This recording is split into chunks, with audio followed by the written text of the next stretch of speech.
Welcome everyone to this live cast. I am privileged and honored to welcome Ramanan Ramanathan, the former managing director and secretary to the Atal Innovation Mission of the Government of India. I am not going to waste or spend time introducing him. We were just having a casual conversation, and I said, I know that there are more people here who have signed on to listen to him. So I am trying to go keep my the hearing my own voice to the basic minimum in participating in this conversation, and have this floor, address Ramanan's perspectives. And I actually want to start this conversation with something that I have greatly admired during his tenure with the Atal Innovation Mission. And that is, Ramanan has been someone who has seen this focus on innovation across the age spectrum.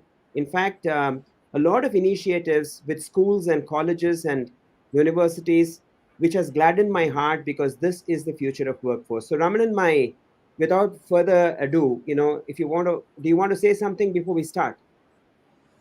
Yeah, thank you, Subbu. First of all, for arranging this conversation. It's always a delight and a pleasure to be part of such a conversation, which is topical, which is necessary for all the people who are listening to deliberate on, reflect on, and which, from my point of view, is also going to define the way we are going to find the work place, unraveling itself in the years to come. But before I do that, I want to acknowledge very gratefully your suggestion to be part of this and share a few of my experiences and my journey in the world of innovation, entrepreneurship, and so on. And a lot of it, actually, as you are aware, we both work together in TCS. Subsequently, I was having an opportunity to work with CMC, which was a government organization acquired by TCS. And so, from a private sector, which really looks at the world in a very different way as compared to a government organization, which is more dedicated towards meeting the needs of not only the government, but that of the nation. And then finally moving on into a fully government role, as the mission director and additional secretary at Atal Innovation Mission.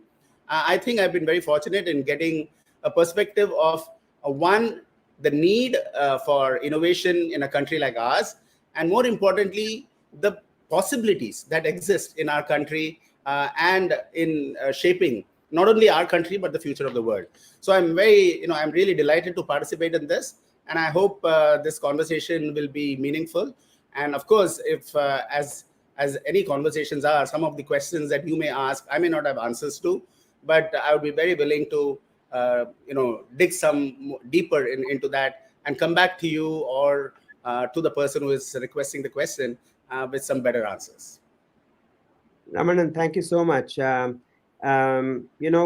all that you have accomplished during your tenure at the Atal Innovation Mission, as I said, the thing that has struck is your ability to have seen the spectrum, of generating innovation in our country, right from school level, and supporting the government's plans in terms of whether it is make in India or make us self-reliant, Atmanirbharta. I want to be able to understand your perspective. We have, many of us have third-party understanding of how this mission has generated that spirit of innovation, especially among the 8 to 18 group, Right. and the 18 to 25, who I believe are the future workforce of any nation, right? So I really want to get your perspective. I want you to help us understand how we have been doing this, generating that spirit of innovation, and what else can we do to make this more pervasive and make this more institutionalized in our country. Yeah, thanks, Subbu. And let me start off with something that we all know about, but sometimes we don't realize the gravity of it. We are a country of about 1.4 billion people, and we have 65% of our country under 35 years old. We have more than 50% of our country under 25 years old. And so this is what they call as a demographic dividend that we enjoy in our country, and the rest of the world envies us for this demographic dividend that we have, because it's a tremendous amount of youthful energy coursing through our nation, coursing through the length and breadth of our nation. Now, if you look at it further and dissect it further, we have 1.4 million schools in our country. We have 10,500 engineering and related institutions. We have 39,000 colleges, and we have over 150 million young students in the age bracket that you talked about, from 8 to about 18 or 20 or 25. And they are going to be entering into the workplace over the next 5 to 10 years. Now, this is an enormous force that is available to be tapped if they are empowered and if they are provided with the tools and technologies that are shaping the world of outside. So this is one very important point. The second point is India has been growing at a rapid pace. We are one of the fastest growing economies of the world. And barring the COVID-19 crisis, we have been growing at anywhere between 6 to 8%. In this year, or in the COVID-19 year, we have jumped back to a GDP growth rate of 9%. And in the next year, or as the Honorable Finance Minister has put, or in the next few years, I would say, we have the opportunity and we have the ability to be growing anywhere between 8 to 12%.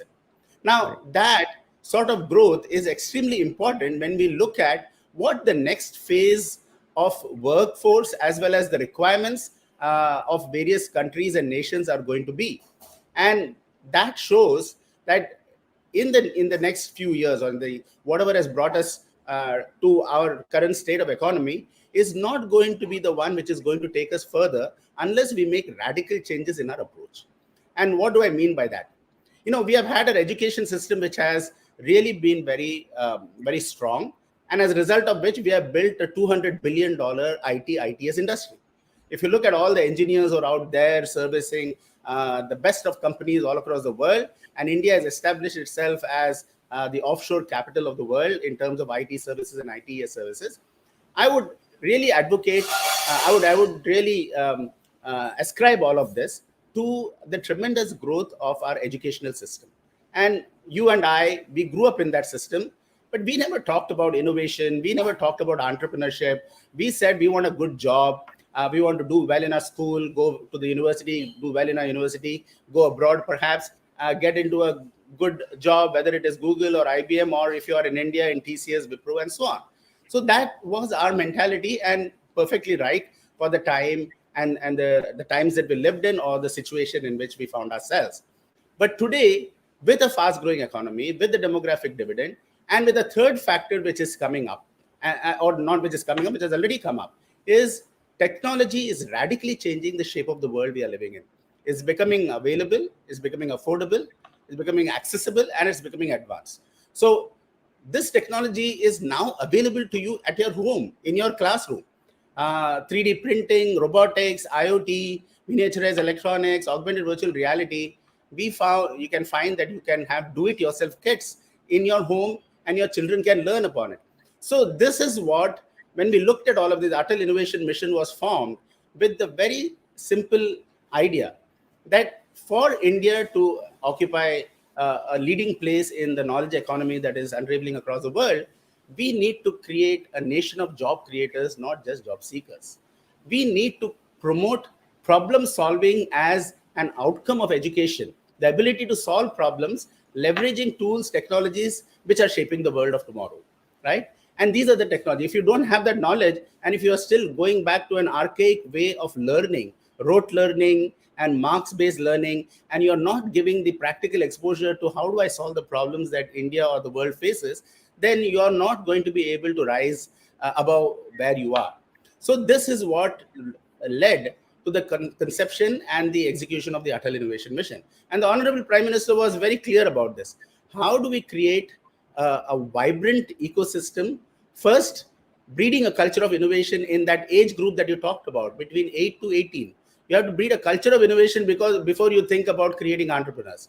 And secondly, how do you then create a supporting ecosystem of innovation that will support entrepreneurs, budding startups, and the new knowledge economy workers or the gig workers of tomorrow? How are you going to support them? That ecosystem should be available. And once you make that available, the rise of the people and the ability to address the socio-economic problems that we have are hugely solvable. And Right. you look at the evidence. I just want to stop at this. Look at the evidence of how Indians have performed when that ecosystem was made available.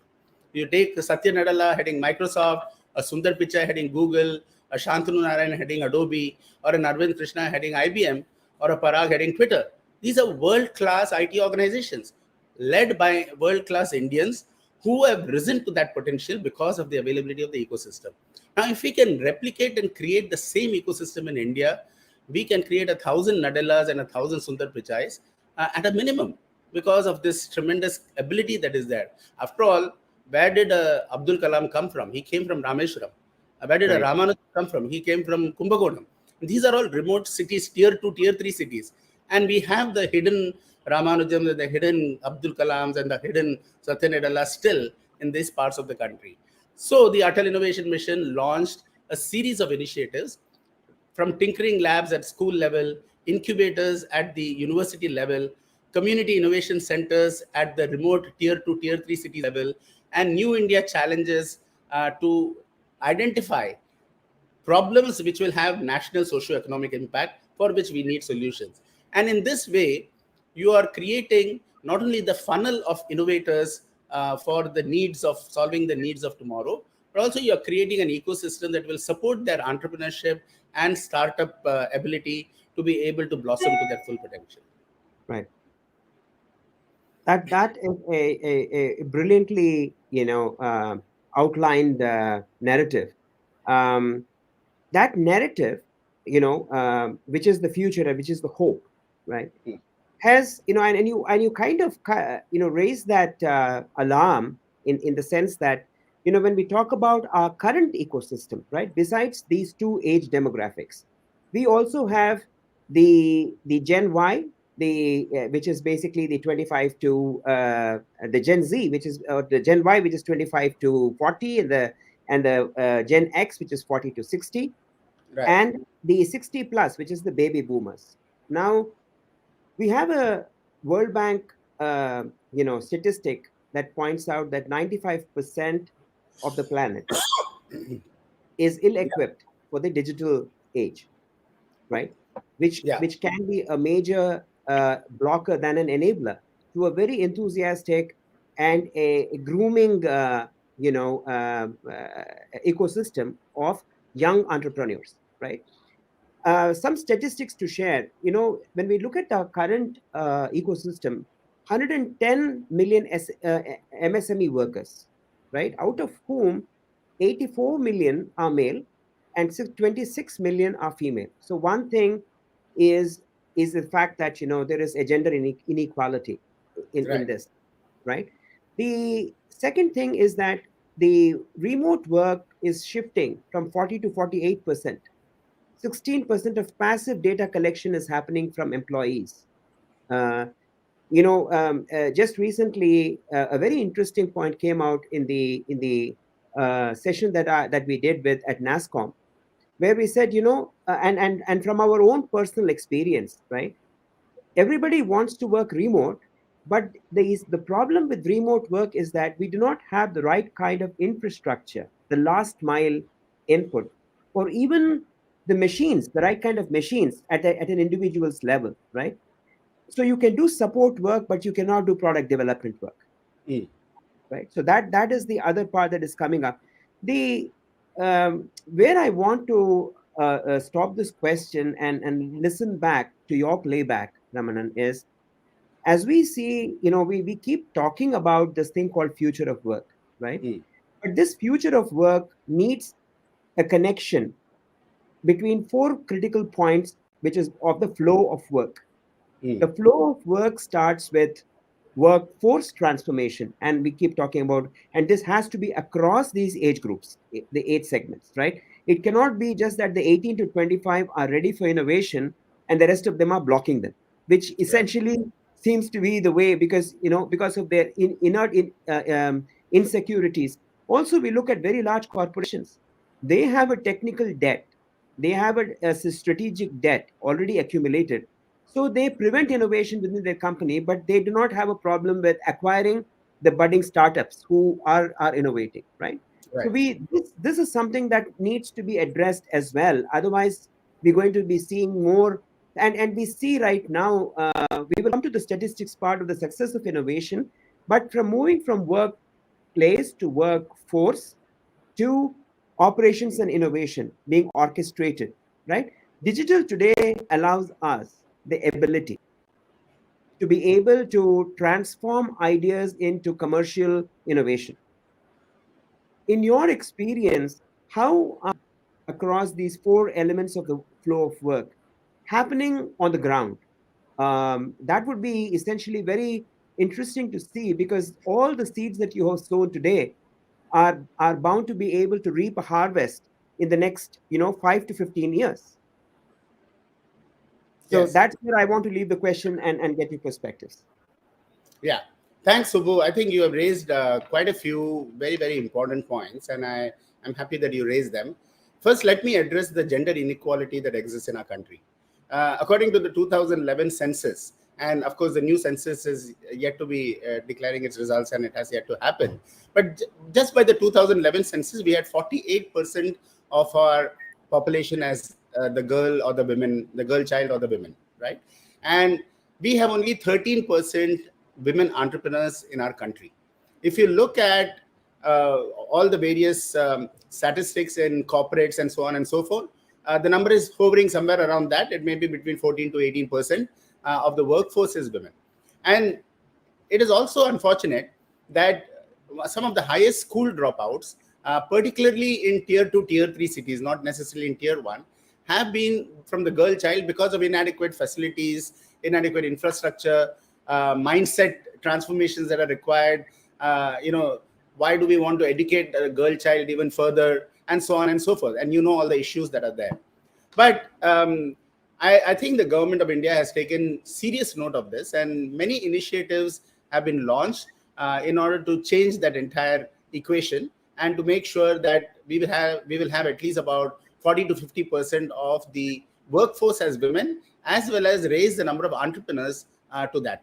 Now, let me explain from an Atal Innovation Mission point of view, because I was practically involved in executing that. 70% of the tinkering labs have been set up in girl and co-ed schools. 70% of the Atal tinkering labs have been set up in tier 2, tier 3 cities of our country. And we have more than 10,000 tinkering labs now existing across the country, and that will continue to grow. What we found was we launched what are known as Atal Tinkering Challenges every month or on every quarter. We used to have tinkering fests at a regional level where a number of schools used to come together and collaborate in innovation challenges or in workshops in learning about in 3D printing. How do you innovate using 3D printing, or how do you innovate using IoT and so on?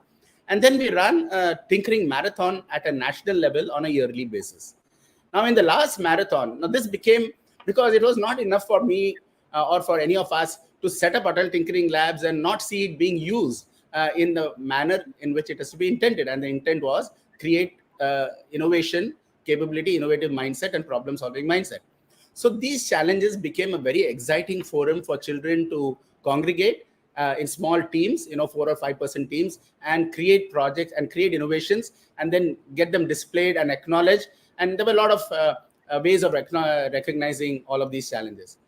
What we found interestingly was that in the last tinkering marathon, 45% of the winners were girl students. 45% of the winners where more than 50,000 students submitted innovations, and over 1,500 of them got selected in the final round, and out of which we finally curated and found the top 100 innovations. Out of the top 100, 45% were girl student innovators. So this revealed two things. Number one, the appetite for the young girl child to become part of this innovation bandwagon and to be able to contribute. And their multitasking capability, their attention to detail, their ability to work in groups much better than even the boys did, all of this came to the fore. And therefore, we started seeing how to encourage this even further. Now, at the incubation level, we launched about 75 incubators and 20 Atal Community Innovation Centers across the country. Out of this came 2,800 plus startups. Now, what was heartening is more than 680 of them were women-led startups. Now, that is almost 30 to 33% of the startups which came as women-led startups. And that's a far better number than the 13% that we are talking about. So I think a very conscious, how did this happen? Again, we encourage our incubators to be able to identify women-led startups proactively. Because unless you proactively encourage and then have them go to university students and talk about all of this, these things will not happen.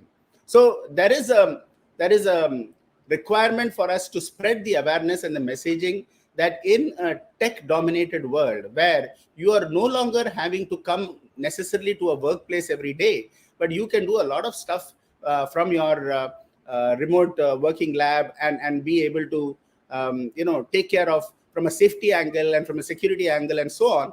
And then you're able to work because of tools available in groups together. You don't need to every time physically meet.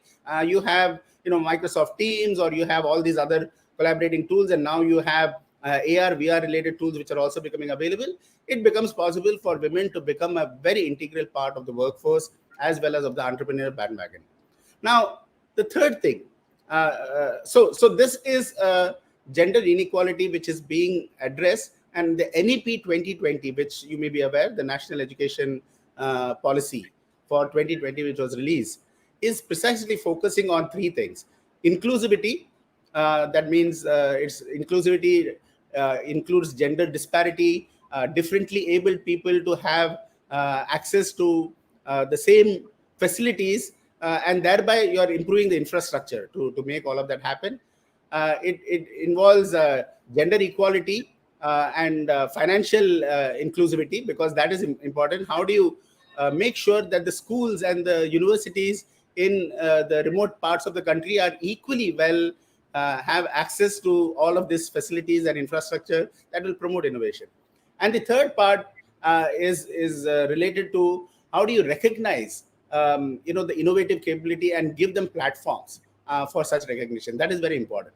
So all of this is being taken care of, and therefore you see this transformation happening not only in the workforce in terms of better access to all those sections of our society which were deprived of modern education or the ability to showcase their capabilities in that market. The second thing that you mentioned is what is the workplace transformation and the workforce transformation that is happening. Clearly, technology is now becoming available. The modern student or the young student is now having access to global connectivity and global platforms for learning. And they're also knowing about global opportunities, not just in India, but also in other parts of the world. So obviously, if you see my own daughters, or if you see anybody, I'm sure you are experiencing the same. They have multiple options for them to consider. No longer is that requirement that I need to go into immediately as soon as I finish studies, I have to go and work for a company and I have to gain experience and I cannot change my job. And all those requirements have just gone out of the window now. Everyone is seeing how they can make a difference to themselves and contribute to the workplace and find meaning and find fulfillment in whatever they're doing.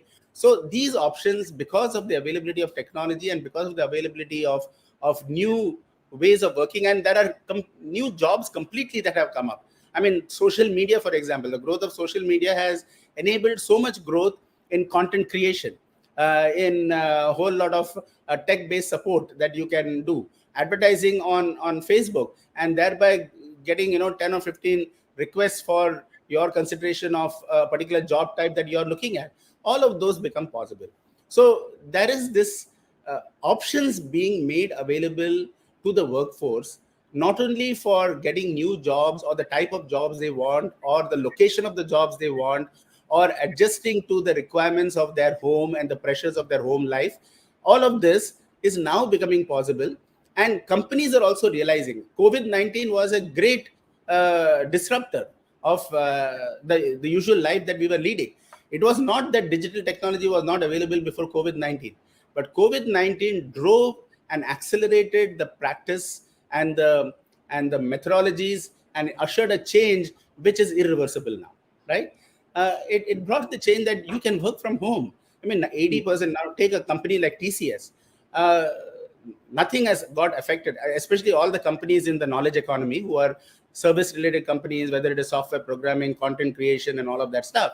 uh, they were able to operate from home and deliver, if not as well, even better than what they were delivering before, because your productivity levels increase and so on. But you're right in the fact that how do you ensure that this environment and infrastructure is made available to everybody? That is a challenge, and that is where I think the budget 2022, which talks about smart infrastructure, the PM Gati initiative, and the huge budget that has been laid to develop smart, not just infrastructure. It is smart infrastructure, smart villages, smart districts, smart cities, extending the digital infrastructure, extending the digital highway, making sure that if you are a product developer or a service developer in Jodhpur, how you can reach your product or service to Japan, or from Salem to Seattle, or from Sikkim to San Francisco. That possibility exists today. Your product, whatever be the product, whether it is an MSME product, whether it is a handicraft, whether it is an agricultural organic product. I mean, look at the growth of organic food processing industry in the last 1 year. And the fact that about 60 unicorns, 80 unicorns have come up in our country, with 40 of them just in the COVID-19 year, speaks of the tremendous disruptions that COVID-19 has enabled in a positive manner in the e-commerce workplace. So all of this is the transformation that is happening at the grassroots level as well as at the MSME level. Now, corporates. If you don't mind my interjecting here, Yeah, sure. with your permission, I just want to bring in a couple of perspectives. Okay, this is based also from my own personal experience. I completely endorse the magnificent journey of transformation that is being built at the grassroots level. There is no doubt about that. Okay, however, there are some things, some statistics, and my personal experience I'll relate. In the last few years, I have had the opportunity, and without naming names of the institutions, the best and the not so best, I have had the opportunity to collaborate with students in these universities and places. Very bright students, but there is a lack of aspiration, the level of aspirational level to produce excellence. The idea is they want to do work, but something that is not challenging them. This is one thing. The second thing that I have found is the lack of the industry involvement, in being able to shape them with real applications. So this is more a lab environment and not a real time environment. This is the Yeah. second thing. And Ramanan, since you spoke very specifically about education, I understand the fact that we have today this great transformation where there is you have made infrastructure available. However good or bad, there is infrastructure available, which is very different to, yes, the point of time when you and I went to school, right, or colleges. But well, I don't know if that is sufficient. But more than that, uh, the real question I want to ask is, how these students, the pedagogy of teaching, like for example, my utopian state is like there is an undergrad program in MIT where not a single day is spent in the classroom, Mm. right? Students write their own projects, collaborate with industry. The lecturers actually come in to the workplace where they work, and that is how the entire undergrad program is completed. Not in a classroom, but actually in real time settings, right? So some statistics bother me, and I want to lay them in front of you because that is the reason I'm sorry I interrupted you. I apologize, but I wanted to show you that in from 27,000 startups in India in 2017, today we are at 65,000 registered startups in India, right? So this is a huge spurt. My uh, feeling of why are we not producing a Google, a Apple, a Amazon in India? This is that is my question, right? The other aspect is the MSME produces 30.27% of India's GDP, which Right. is a huge amount, right? Now, there are 6.3 crore MSMEs in our country, and their profile is mostly trade, Mm. right? Now, if you put these numbers together, the number of startups versus the number of MSMEs versus the larger multinational corporations, the numbers, there should be a movement of collaboration in being able to engage uh, through the pedagogy of education to Mm. create this talent, this workforce to be relevant to a new workplace. So that doesn't seem to have the same level of urgency and aspirational movement. So this is one question I really want to lay at you and see what is it that we are not seeing that you have already seen. Yeah. So very important points, Subbu. Uh, One very clear thing that not only the statistics say, but all the numbers say, is that our participation, our public private sector participation and partnerships need to go to a completely different level if we want to realize all the aspirations and the ambitions that the youth have in being able to contribute to the country. And what we realize this, in fact, having come from the private sector, in Atal Innovation Mission, for example, we right from day one, we are a very small team. We were only about 25 to 30 people. But in order for us to be able to scale up and make this operation successful, it was very necessary for us to participate in partnership with the private sector. And we built more than 40 to 45 partnerships with corporate sector in order to drive Atal Innovation Mission activities and give real value to it. So what is the value that they could bring? They could bring value by adopting tinkering labs. They bring industry knowledge. They bring industry challenges to the incubators and to the startup world. They help in participating and evaluating the Atal New India challenges that we launch, because we don't want to launch challenges in isolation just because somebody is thinking that this is a bright idea to be addressed. Is it needed by the industry? What does the industry say in terms of expectation, the price points, the quality points? If it is already available, that innovation is already available from the Taiwanese market or from the Chinese market, why would how would you make this better, a better value proposition than the others? If there are apps which are available and you want to have the Bharat innovation and the Bharat apps, how are these apps going to meet in terms of quality and expectation? This is the knowledge that industry brings to the table, right? So industry participation in these initiatives is a must. And if it doesn't happen more closely, and so corporates, one of the problems that I have seen is, we are very the export economy and working for overseas companies is a very profitable business. So it's not easy to address the Indian demand and the Indian domestic market, which is at different price points and so on. And to address the Indian market, where you have a demand of 1.3 billion people, as the Honorable Prime Minister has said in Atmanirbhar Bharat, one of the five pillars, the pillar of demographic dividend, the pillar of infrastructure, then he has talked about the pillar of demand, and then you have the pillar of socio-economic progress. If you want to address the pillar of demand, you have to be able to create products and services very innovatively to address this market, for which you need to be able to partner with the startups of this country to be able to address that market. That's why Make in India and the MSME world and corporates have to work together in order to address this demand. Otherwise, this demand is going to be fulfilled by countries from outside and companies from outside. Also, how do you make sure that at a startup you have the policies which is not wanting the startup to go abroad, and establish for want of capital or for want of taxation, better taxation policies and so on. So you have to continuously look at policy, and that's why Startup India and a number of policy changes have been introduced, and I think they still need to be introduced further. Now, when you look at all of this, the private sector participation is still wanting. Okay, and that is something we need to build awareness on. And while that is growing, but it is not to the extent that it is there. And if you don't do it, then you are going to build this capability in a vacuum with no fulfilling ability to express that innovation or that startup's idea into some fruition. And for this, there are a number of initiatives that the government is taking to engineer. So NITI Aayog, which is a beehive of activity, you must have visited at some times.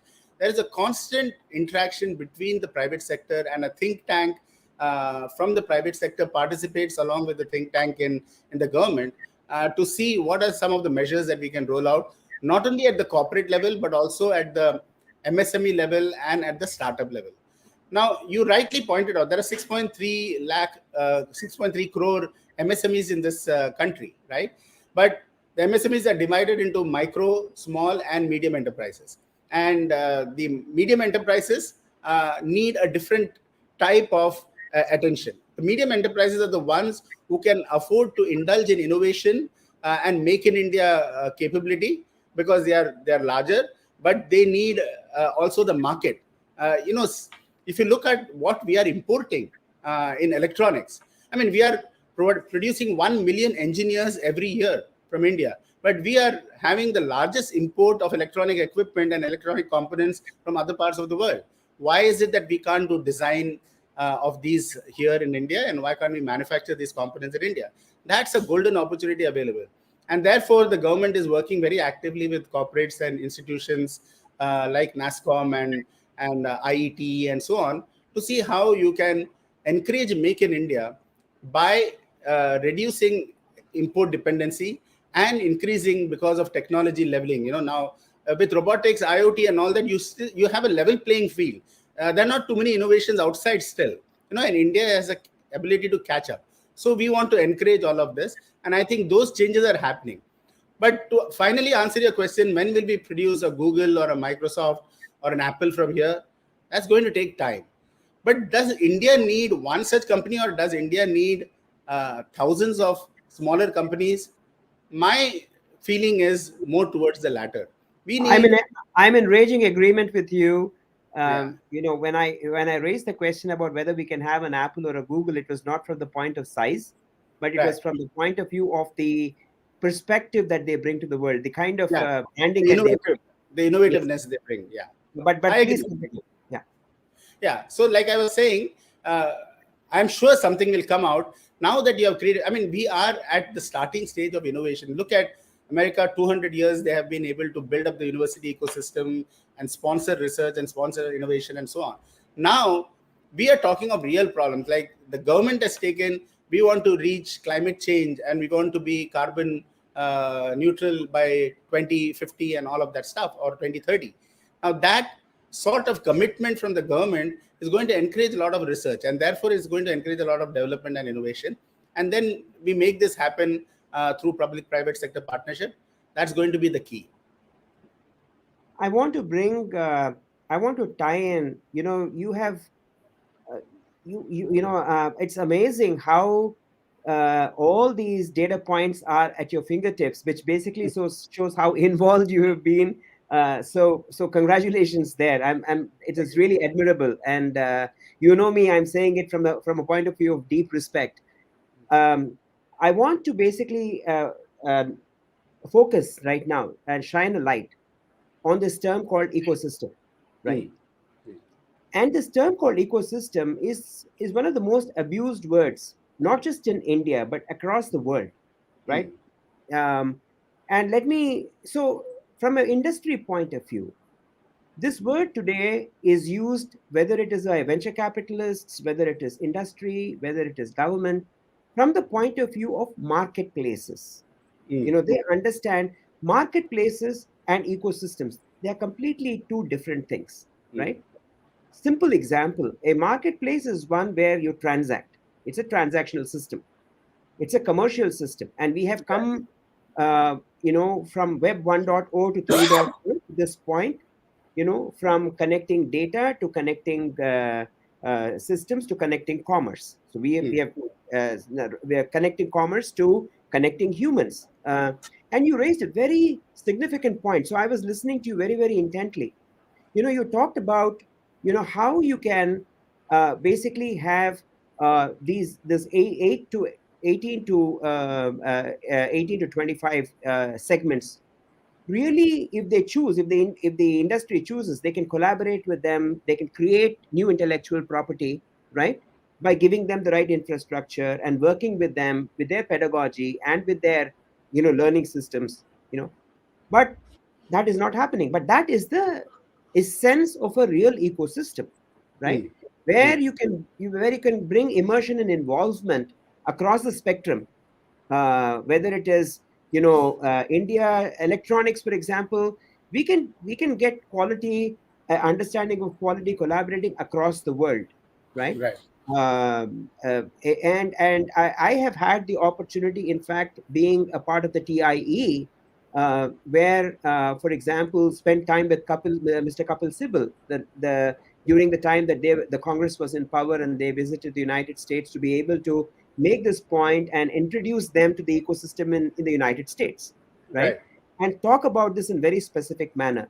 I think that one of the things I feel that we need is that changing of definition of an understanding, because if we don't change that, and we continue to perpetuate a marketplace, we will be wasting this very great opportunity we have with digital, that allows you to collaborate and create, whether it is from education to training to practice, to learning in real time, and that makes a significant contribution. And I think our ecosystem means how you can take that intellectual property from conceptualization to commercialization in a continuum. It's not a Correct. discrete thing. So why do I bring this thing up? Because there is a startling evidentiary statistic to support this. We talked about the number of startups in India, right? The IBM Institute study, which is very, very recent in 2021, shows that 90% of the Indian startups fail. 77% was due to lack of pioneering innovation.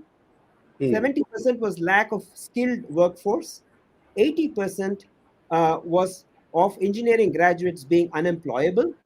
Hmm. And 73% point to lack of leadership, Hmm. right? Very startling data, right? And all this is essentially the part of that digital ecosystem we are talking about. If we talk about digital ecosystem, there are Hmm. 5 layers: strategic enterprise, then we talk about leadership, then we talk about culture, then we talk about resilience, and then we talk about skills. So these are the five Right. layers.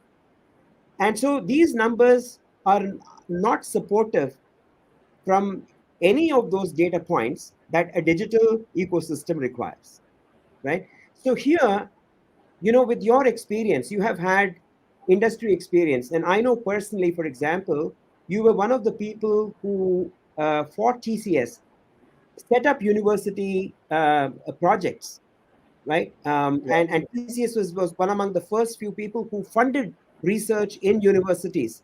And Right. and and and I know you led some of those initiatives, and subsequently you worked with CMC, a public limited corporation, heading that, trying to create projects that will sustain our roads and our urban infrastructure and so on and so forth. Right. Then comes the part where you have worked with Atal Innovation Mission, and you have seen the spectrum of innovation from the grassroots to the multicultural and multinational level. And I think that this is a reality that we face today. There is a lot of good work that is done at the grassroots, and that should not get wasted. Correct. And India is in a hurry, the world is in a hurry. We have a code red for humanity issued from a climate change perspective, right? So, having said that, it's a very long question, but I thought I'm going to lay at your door this very important thing where you become prescriptive and give us your perspective. So, very good, Subbu. It's a lot of uh, questions within a particular question. But let me start off with some of the very important observations you have made, and they are very indeed statistically you cannot disprove any of those observations. But what is different today, and what is happening today, is the is what we need to understand. Okay, first and foremost, you are right. When I was in CMC, or when we were in TCS, we realized how important it was for industry to collaborate with universities so that you are able to influence, and modify not only the content of education that is being conducted, because it has to be relevant to the marketplace, but it should also be job enabling. You cannot just say, I'm going to teach a subject for which and you're going to forget about what is happening in the marketplace, the demands, the pressures, the trends, the technology trends, the business trends, and not educate the people about that. And Right. so what has been consciously being done today, at least through initiatives that the government is doing and the NEP 2020, is to bring that 21st century skills focus, so that you're creating job enabling education, in addition to the problem solving mindset which I talked about, which is required for innovation and which is required for entrepreneurship and for startups. What about for the others? The others need to be equipped with 21st century skills. And those 21st century skills include design thinking, it includes collaborative teamwork, you need communication skills, you need problem identification skills and problem solving skills, you need knowledge about some of the tools and technologies that is a must if you're creating a project and you're working with them. So all of these are what we call as 21st century skills, which is now a minimal training that is given in the schools, especially the ones where we are having Atal Tinkering Labs, because we didn't want any of this to just remain at some technology being installed and nobody knows what to do with it. For example, when we talk of ecosystem, I am happy that you brought that word, ecosystem. What we are really trying to create is a supply chain of problem solvers being created at the university level, at the school level, going into the universities and hungering for opportunities to apply the innovative thinking that they have acquired into startups and becoming an entrepreneur, and creating again the supply chain of problems and challenges that they can work with. And that is where the industry participation and partnership comes in, because they become familiar with what are the needs of the marketplace, and not only with the industry but also with the NGOs and state organizations, which are, we want socio-economic benefit. Like I said, 22% of our country is still below the poverty line, 44% is agri economy based. We have 715 districts, out of which 115 are aspirational districts, which are at the bottom of the pyramid in terms of basic access to healthcare, education, clean drinking water, sanitation, waste management, and so on. These challenges are actually opportunities for entrepreneurship in India. I mean, the biodegradable toilet, for example, if you know how to create a biodegradable toilet, you're in business. If you are able to create portable drinking water, you're in business, right? So these are business opportunities for innovation at the grassroots level, but which are also addressing the socio-economic divides that our country is facing. And so I always popularly say this: we are a billion country with a million challenges, but the million challenges are a million entrepreneurial opportunities for our youngsters to just look at and say, hey, this is what we can do. I want to give you some examples, because none of this is good without examples.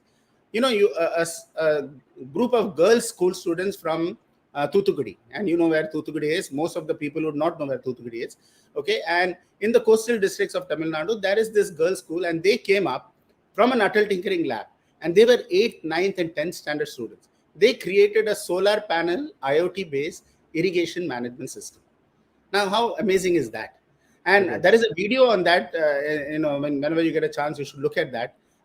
And the students are presenting it so beautifully. And these are students, and what inspired them, most of their parents are farmers who have this problem of irrigation management, deprivation of water in the fields. The rain doesn't come on time, so you need precision agriculture capability there. And these children have thought of and created an electricity supply is gets disrupted every now and then, so they created a solar panel IoT based irrigation management system.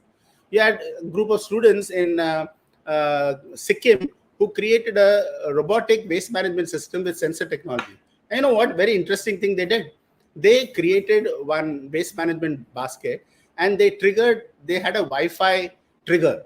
So whenever you put something in the basket, the a Wi-Fi zone used to get established for a period of 15 minutes. And so you had many young students who used to come and put empty whatever waste is there around and put it in the basket, because whenever they put it, it used to open and then it used to trigger their Wi-Fi zone. And those guys, they don't have access to all the Wi-Fi, so they used to download their WhatsApp messages and so on and so forth.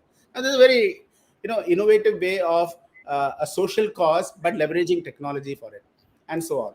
So there is a huge opportunity for addressing that requirement, and students leveraging whatever knowledge they are gaining in the universities and in the startup world to be able to address that.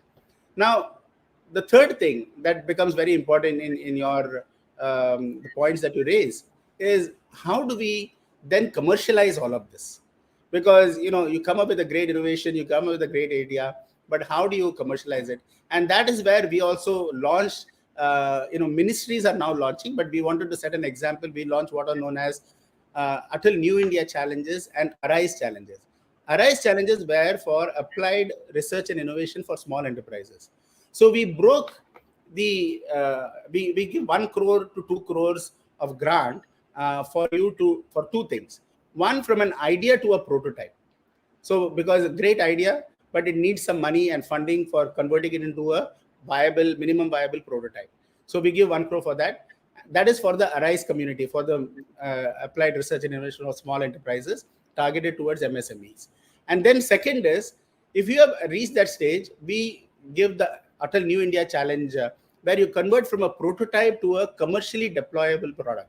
And that's where you give up to 2 crores of grant to these challenge winners. But more importantly, we roped in the connection with our Atal incubators and VC networks that we set up. See, the question that you asked, why is it that we are not seeing the type of innovations that we see in other parts of the world? There is a need for the VC networks, the hiring networks, to all work together and collaborate together. We had, prior to the Atal Innovation Mission, we have incubators, we have IITs and so on, but they were more or less working on their own. Now what you have created is a network of incubators who are sharing a pool of resources, VC resources and mentors and so on. And we also created mentors of change, which I think is very important in addressing this gap that we have in our educational system. A voluntary mentor of change network. I was not very sure whether this idea will take off, but it took off beautifully. We have now 10,000 mentors who have attached themselves to the Atal Innovation Mission for tinkering labs at the school level or the incubators at the university level and so on and so forth. And that is bridging this knowledge gap that we have. These are people who come from the industry, who are qualified, who are working in the TCSs, Wipros, IBMs, and so on. They have become mentors of change. That's what we call them. And they voluntarily associate themselves with all of this. That is what I call by the ecosystem, is enabling a supply chain right to the industry, but supporting them along the way with all the things, props that are needed to, the popular term, the valleys of death of in a startup life cycle. How do you eliminate those valleys of death? That's what needs to be done. So which actually brings us to a great segue. And in the interest of time, we have 7 minutes. There were some questions that actually came in. I'm not sure we may be able to address all the questions, but I will present them to you in the order in which they came. So, we could do justice to the people who first raised those questions. One of the first questions is from Anuj Kulkarni, was how to contribute to Atal Innovation Mission as a design thinker. And there is a related question to that also that he has posed, is how design thinking has been used effectively to build startups. Great. So two things. Design thinking is central in Atal Innovation Mission activities. And I'm very happy that Ajit would like to associate himself. First and foremost, he should register himself as a mentor of change, and he should share in the mentor of change application his particular area of interest and capabilities that he is bringing to the fore. So what will happen is, as a result of that application, he can get either attached at an Atal tinkering lab level if that's what he would like, or at a startup level. For all the startups, we have more than now 2,800 startups in the ecosystem, and almost all of them require design thinking capabilities integrated into their startup. So you become a mentor of change.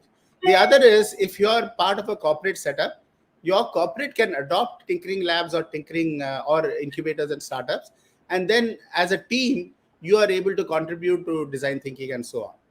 And the third is, there is a new initiative launched along with IIT Delhi on introducing design thinking in Atal Innovation Mission and in the universities across, not only in Atal Innovation Mission, but also other schools and universities. Details of that are there in the Atal Innovation Mission website, and it'll be great if he looks into it. And if there is any problem, you can call me or send a message to me, and I'll be happy to connect. Great. Thank you so much. There is one follow-up question on from Virendra Sarna, and his question is on the future of work for India. What is the future of work for India apart from the IT industry? I think because of if you look at our budget, that gives you a very clear indication of the areas of focus and the potential areas of job opportunities in India. First and foremost, the focus on infrastructure is going to be very high because of the PM Gati Shakti program. But what does that involve? That involves, as they have identified, 7 engines of change: rail, road, waterways, airways, and then you have mass transportation, you have logistics, supply chain and logistics management, and you have renewable energies, right? So these are the 7 drivers of change, as they have called, and there is a tremendous focus, and there is a new jobs which are going to be created because of this, not only at a lower skilled requirement, but also at higher design level and tools and technologies and so on and so forth. The second focus of 2 other areas that have opened up to the private sector are the defense sector and the space sector. 25% of defense spending will go for domestic companies who are able to address the opportunity. So there is a huge opportunity in defense related projects or equipment that you are creating, electronics that you can create, and so on. And the second is, space sector has opened up to the private sector. ISRO recently declared last year that they would be open to private sector participation, which was not happening so far in terms of even core products that they are developing. So that's a huge industry opportunity. The next area is agriculture, food processing industry. I was recently in Dubai for the Expo 2020, and we had the Indian Ministry of Agriculture give a presentation there about the advances that are happening in India and the situation. What was amazing to me was the fact that India is number 1 in terms of agricultural output in so many areas, whether it is milk, whether it is grains, whether it is guava, fruits, and so on and so forth, tea. We are either number 1 or number 2 or maximum number 3. But our value-added food processing industry is at an abysmal low. So we are not exporting food. And so you have a small country like New Zealand with 3 million people and 33 million sheep exporting, grabbing most of the export market. And in India, we are not been able to create an export market because of the value addition. That's again, there is a big focus now on agri-tech and food processing industry, and mega parks have been set up by the government, food parks. So that's again another big opportunity. Then, of course, education and digitalization, that's continuing. But because of AI and IoT and all of that, my personal feeling is all the verticals associated where they can use AI, and I don't see which vertical cannot use it, whether it is in chemical technology, or whether it is agriculture or horticulture, or whether it is water management or waste management, or whether it is housing, construction, and smart infrastructure. All of these verticals will start seeing demand for skilled workers. And this is a great opportunity for everyone. We always, last several years, you're an aeronautical engineer, join an IT company. You're a mechanical engineer, join an IT company.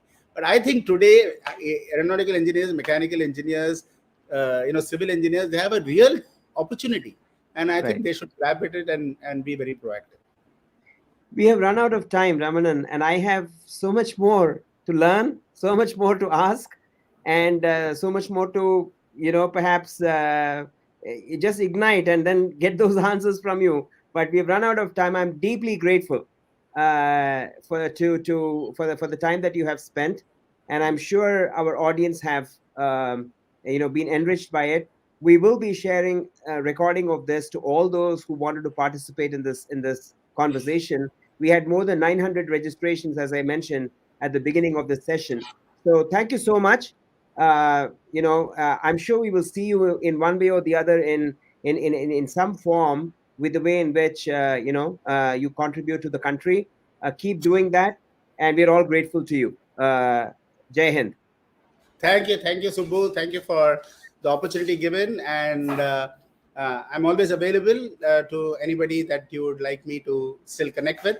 And I'm sure there'll be many more opportunities for us to interact and dialogue and keep the conversation going. Thank you, sir.